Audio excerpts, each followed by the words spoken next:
Aarestad with Golden Harvest, and today I want to talk to you about iron deficiency chlorosis in soybeans, or what we commonly call IDC.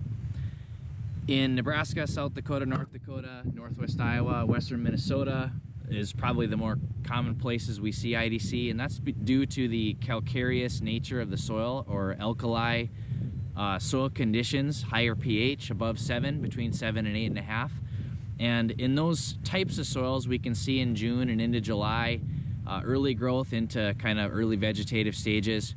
We can see fields with big yellow patches of yellow flashing, bright yellow flashing, and it's typically on the newer leaves because iron's not mobile in the plants. And oftentimes what that is iron deficiency chlorosis. And here's some examples of it that we can see here. You can see the bright yellow flashing here in some of these leaves. Here's what they should look like. Nice dark green, healthy. But these plants are yellow and chlorotic. And why is that? Well, there's actually probably enough iron in the soil for the soybeans to take up, but it's not able to. It wants to take up ferrous iron. There's two different forms of iron in the soil. And what's happening in higher pH soils is those higher pHs are causing oxidation to happen, so the iron is staying in the insoluble form that plants can't use in the ferric state.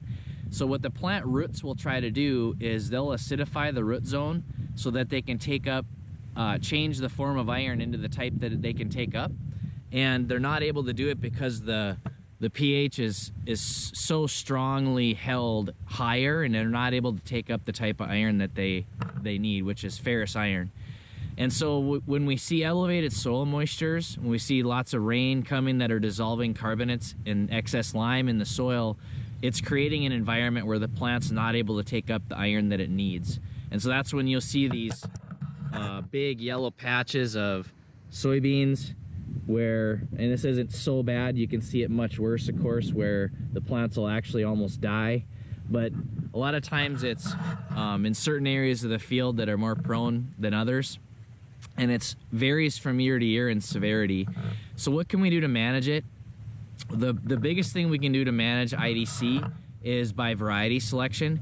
Here's a picture of one row IDC trials that we do, and in each row is a different variety, and you can see the big difference between how they are able to tolerate IDC, iron deficiency soil conditions or environments.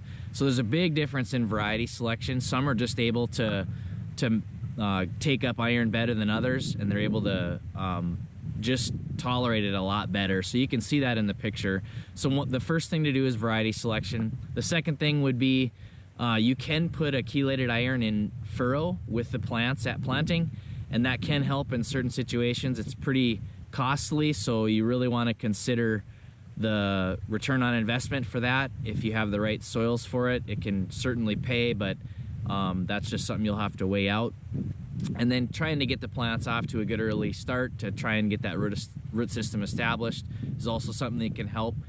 You'll never probably cure IDC because it's something that is such a pressure on the plant that you can just use variety selection and as your main weapon against it, and that's probably the best thing you can do. But just to be aware of it, that there is something we can do with variety selection, and those are some things we can do to help manage IDC.